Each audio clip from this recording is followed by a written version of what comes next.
Welcome to Season 4 of Just Wanna Quilt.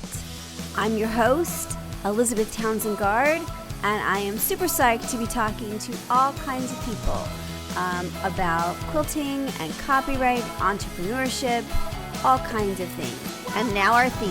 This is the moment we've been waiting for.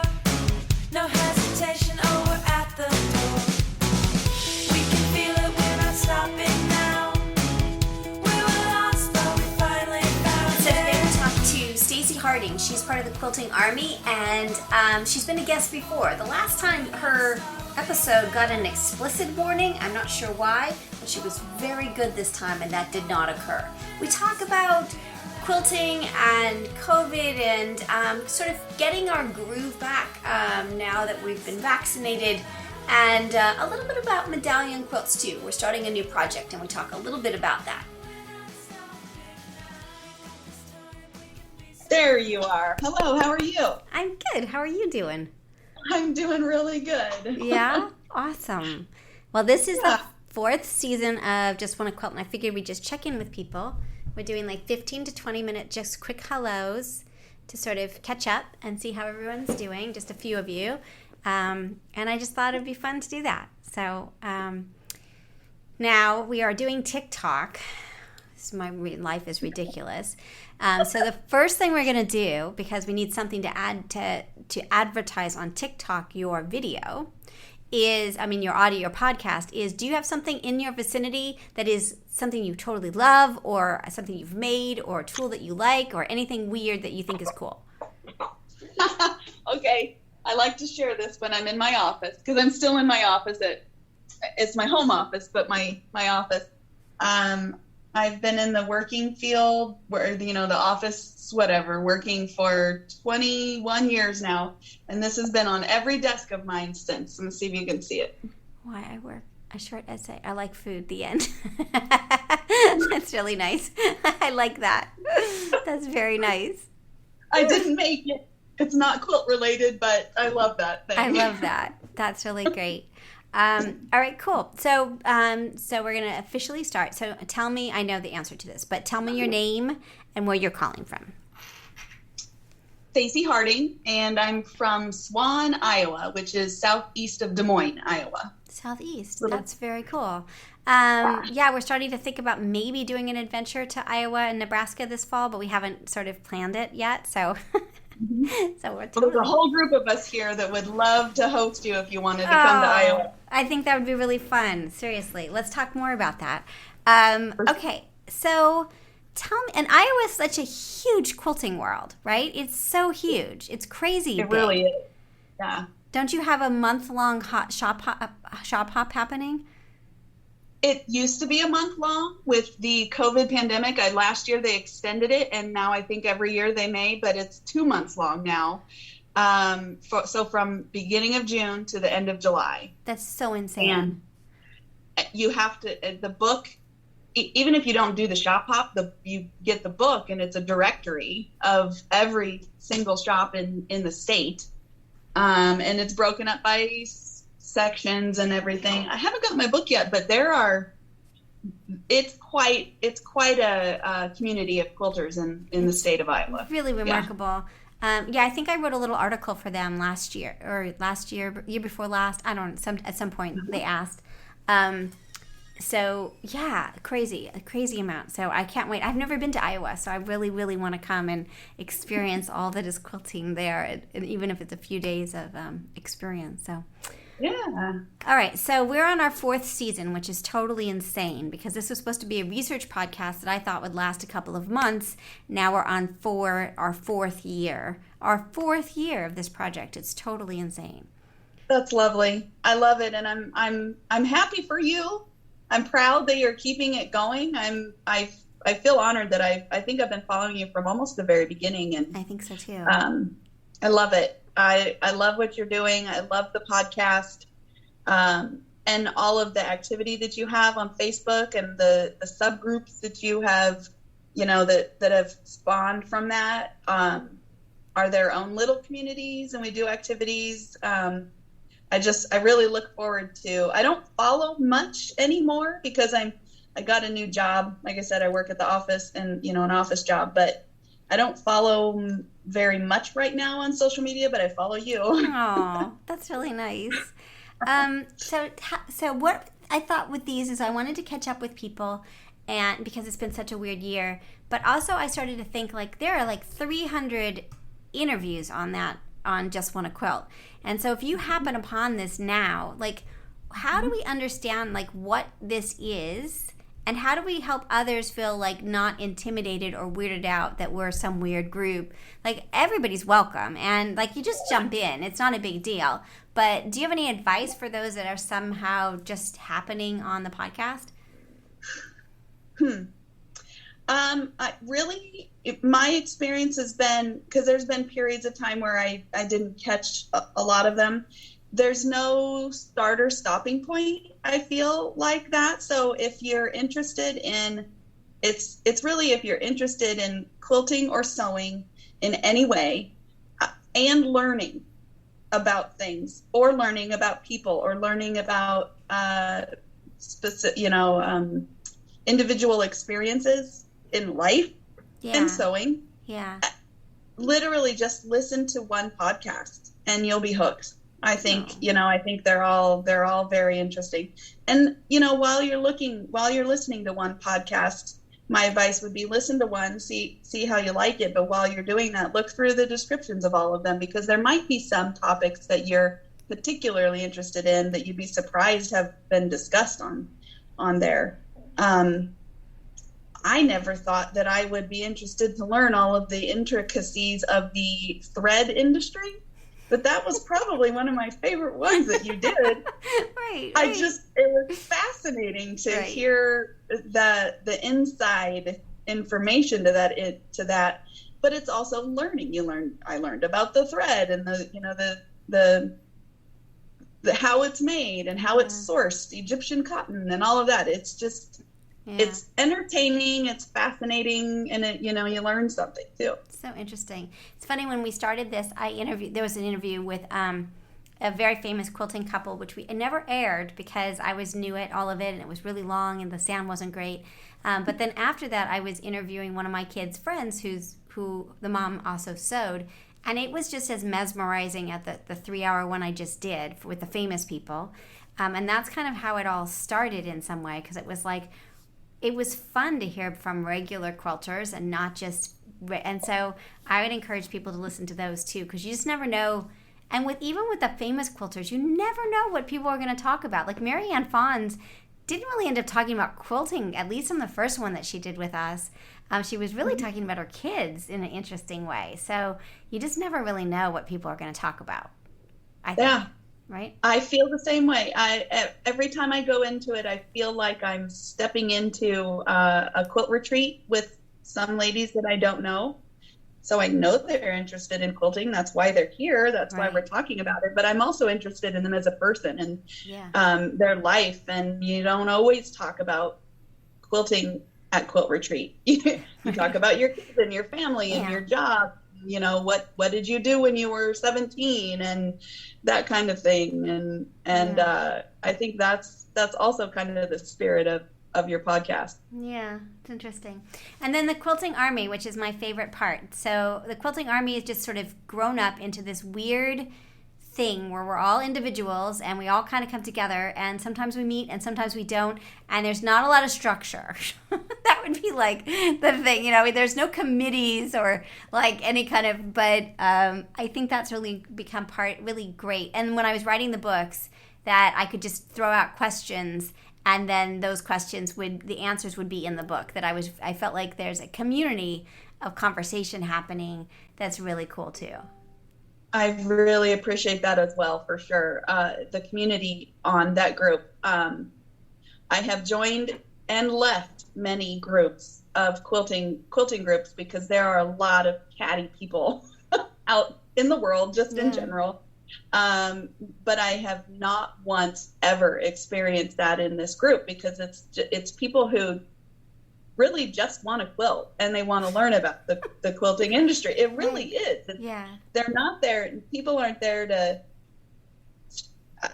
I don't want to say show off, that they're not there. People aren't there to be, look at me, or I'm going to tell you why I'm the best quilter. People are there for community, for truly community, to talk about a question. And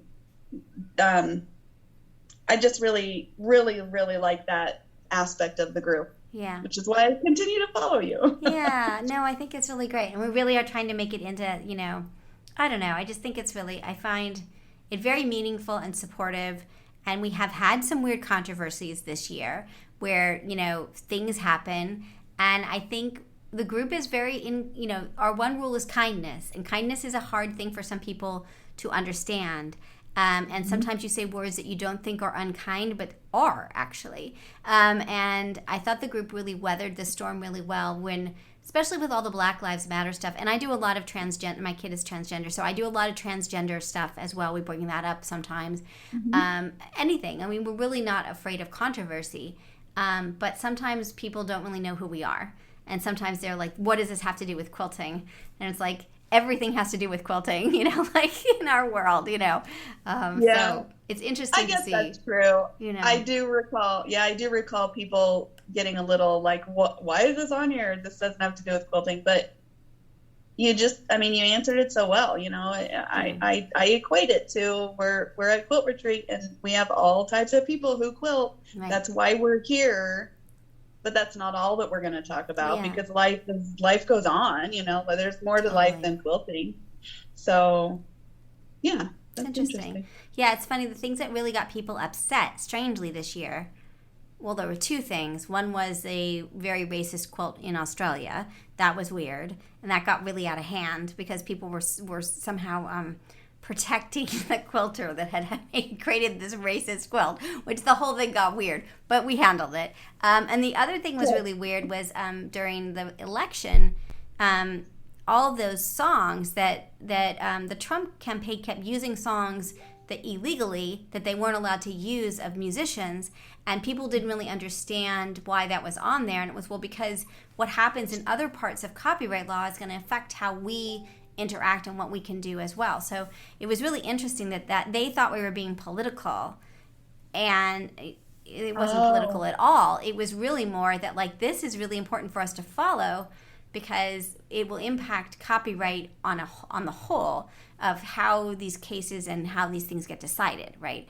Kind of a moral rights aspect. So I thought that was those are the two things that got us that were controversial this year, but everything else was a bit okay. So it's weird. So I guess, so I get you brought up a good point, which is kind of the basis for why you started this, like you said, the research of copyright and quilting. Yeah.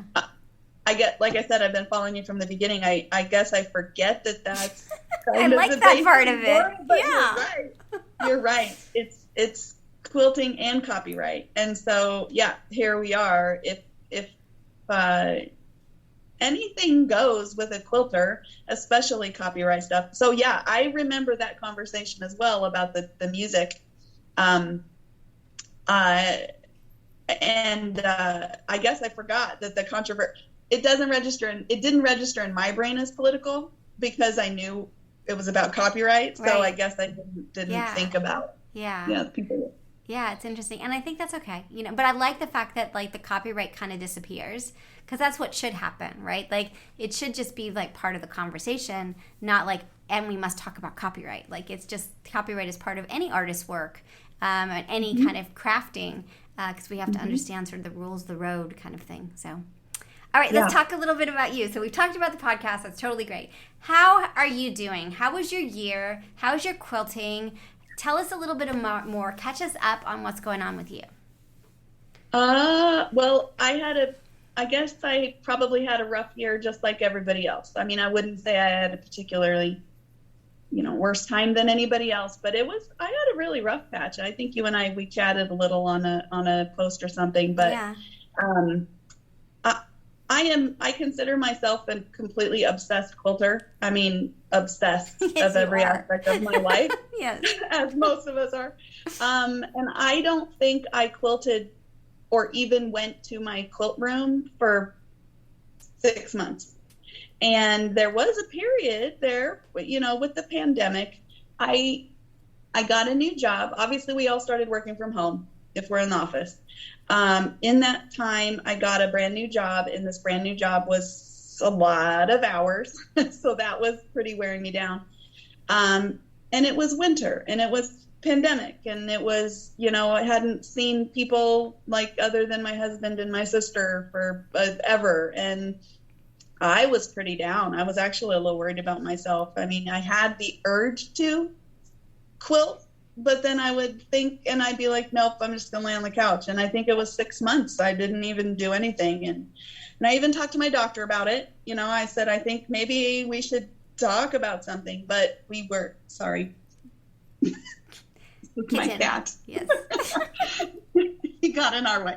I talked to my doctor, as you should, about that kind of thing. But so I think the year as a whole affected my quilting. But spring came and the job got better, and I'm trying to get back at it. I'm currently in the middle of renovating or finishing my entire basement right now. It was never finished. My quilt room is just one room in my basement, and we are making my entire out basement a quilting retreat center.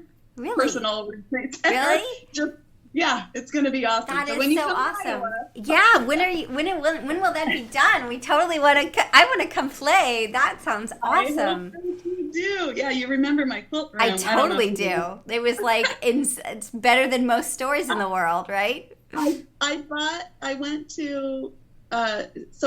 so much fabric that I had to expand to a second fabric room.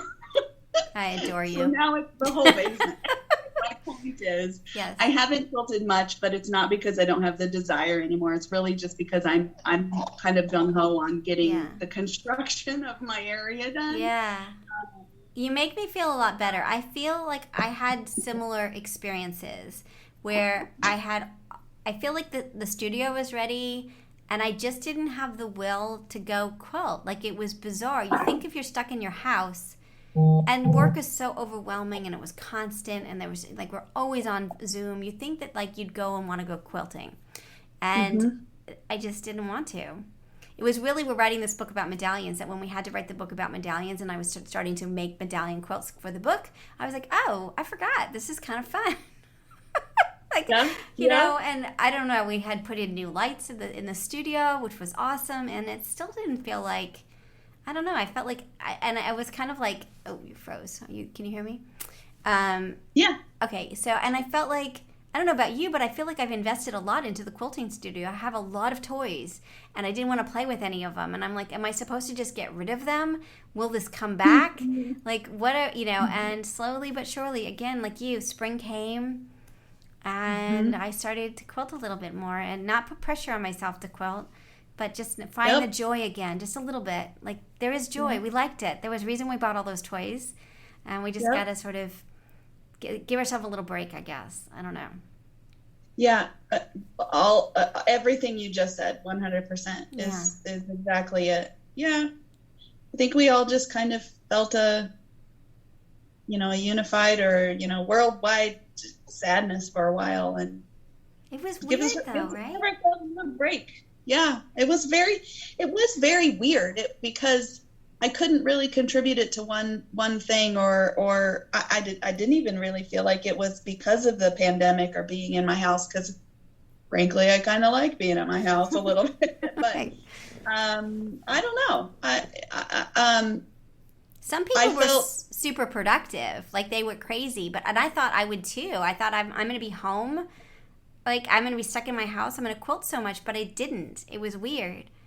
Yeah, I started out that way. I started out the pandemic last March, gung ho, strong. I mean, I was cleaning out a room at a week, a room a weekend, and kind of purging and going through a lot of things. And I was getting so much sewing done, and I had so many quilt tops done.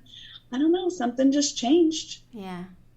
So it makes me feel better to hear that you and others also kind of experience the same thing, because I feel the same way about your story, seriously, because it's like it felt weird, and like you can't really explain it, and you certainly don't want to explain it to your family after you have like a ridiculous amount of sewing stuff. You're like, yeah, I don't really feel like doing it anymore. Like that just seems weird, like like I don't want to admit that. So I don't know. I feel good about it coming back. I still don't feel like I'm at my prime. I still don't feel like I'm, but a little bit. Yeah. And things are better. So bought more fabric. So I think that's always a good sign.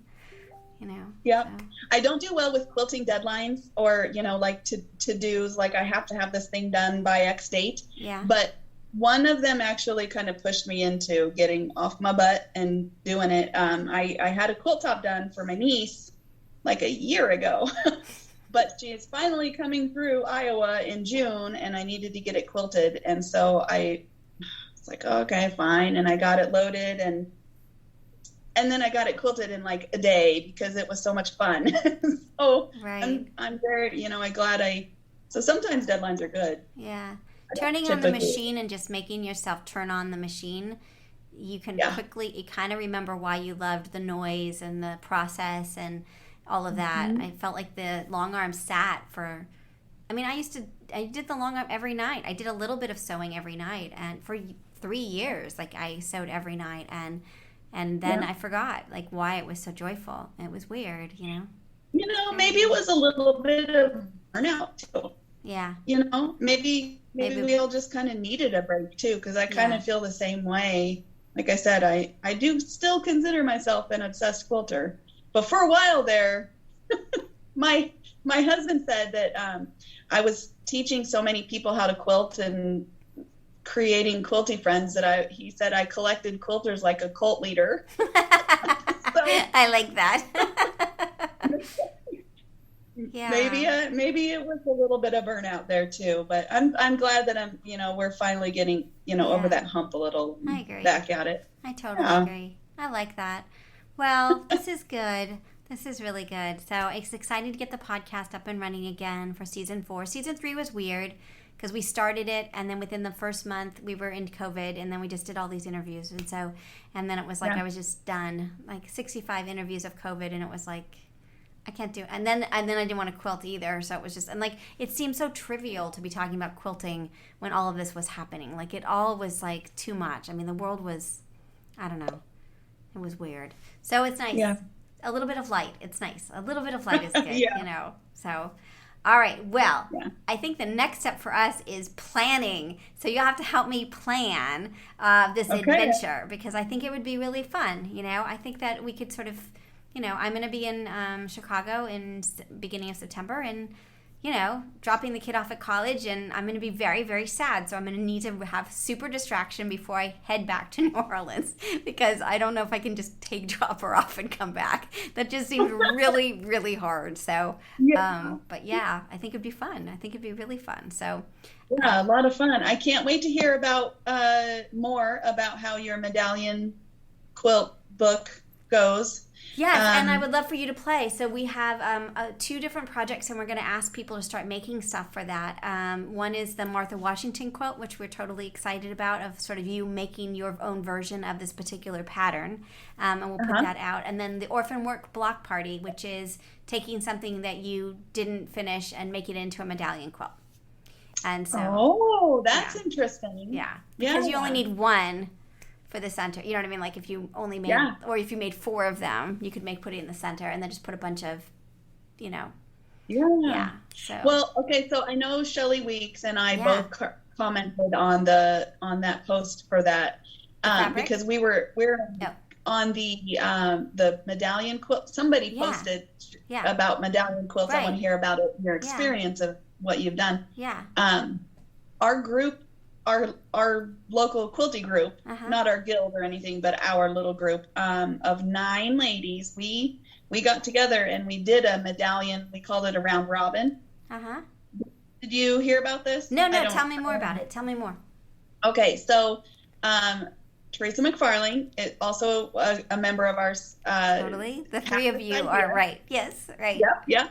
So the idea was all 9 of us, each of us, make a block for the center. whatever we wanted, anything. It just couldn't be bigger than like 18 inches or something. And then we put it in a bag, a brown bag, so we can't see it. And then we passed it one to the left or right or whatever. And then the next person put a border around it, whatever they wanted. Use the middle as inspiration. There were no directions on what to do or colors or anything. Just try to match it, or what you felt was right. And then you put that in a bag and you pass it next, and now everybody is working on border number 2, and then 3 and 4.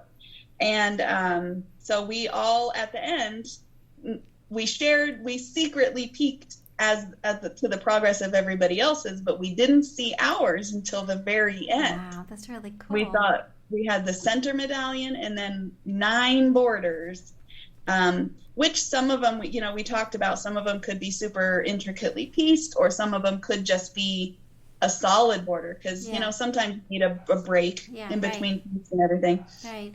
I'll have to send you some of the pictures. I would love it. Both would you write? So we're doing, as part of this, we're going to have different experiences with medallions as part of the book. I would love for you to write like a one page thing of this, and then have the images. I think that would just be so cool. Oh. Will you? Okay. Let's talk more about that. But yeah, I mean, the goal is really to understand how medallions are operating in our world, and that's so cool. So I would love that. So you could talk about it and the experience, and then have the next page or a couple of pages of the different quilts. Would be so cool to see all of them or some of them. You know what? I'll talk to Shelley and Teresa about it and see if they want to add anything to that. Yeah, I think that would be great. And you'd be credited as the writer, and it'd be a little story, and it would be great. I would love it. I really would. Okay. I think it'd be great. Yeah. Cool. Awesome. Well, our medallion book, Just Want a Medallion, I think maybe a 2-volume book because it's gotten too big. So this will be for one of the volumes, because that happens. Things get too big, which is okay. Yeah. So yeah. I love it. Well, this is so great. I'm so glad that you feel the same way. I'm so glad you had a miserable time. No, I'm just kidding. But I'm so glad. I'm so glad. I feel just a little bit better about studios sitting abandoned for a bit of time. So Yeah, if I feel the same way, it makes me feel better to know that I wasn't the only one feeling bad. Misery loves company. Is that, or it's more kind of validation? That it's gonna be okay. I mean, it was a weird time, and some people got way into quilting, some people just didn't. I mean, I learned to cook. How weird is that? Like, I never cook. It was just a really weird time, and we just have to recognize it. It was not normal in any way. Like, if I'm learning how to do steam potatoes or whatever, this is not normal. We took up gardening just like a million other people, and we're all gung-ho about it. We have 2 raised garden beds, and we're buying extra property, and we're gonna have big gardens. Maybe I'm just an obsessive kind of person. Maybe. I think that could be the case. I don't know, just a little bit. But I also thought it was kind of for us, it was it was the last year of Sid's high school. And we just spent a lot of time as a family, and the quilting is more of a lone, solitary time. And so there was the choice of do you want to spend time with playing a game at night, or do you want to go quilt?